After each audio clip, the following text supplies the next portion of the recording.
face, yung ulo. Kasi nagalaw natin dito sa neck. Naayos mo itong muscle niya sa neck, sa shoulder, kaya kailangan maging maayos yung bones niya.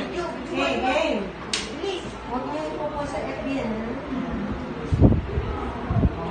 Nawas pang siya. Side. Side. Side. Pero kung isa pa, may ganito tinatawag, may style na ganito.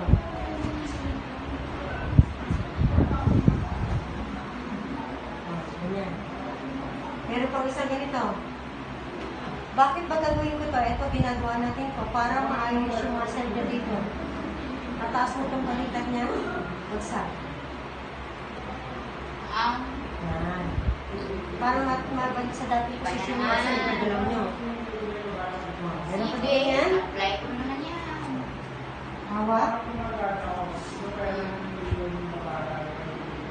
1, 2, 3, 4, 5. Okay. Hawak pa rin.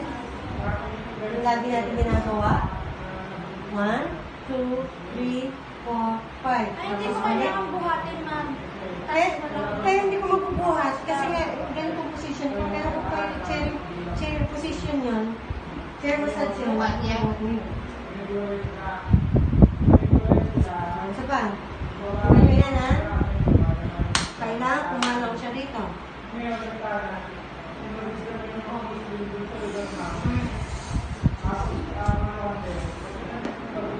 Yung teacher, hindi ko sabihin na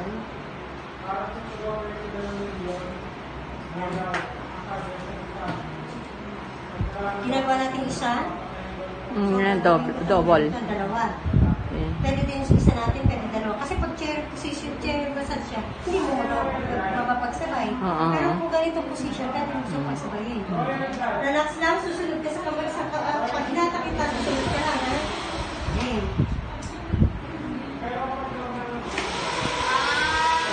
Ay, sarap. Sa mga asawa niyo, pwede ito.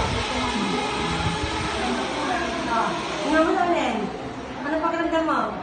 Para masakit? Pasok. Muna?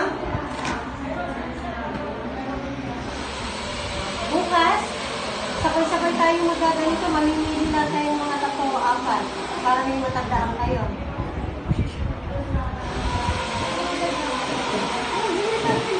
Tumatapakan mo siya. Tapakan pa ang final.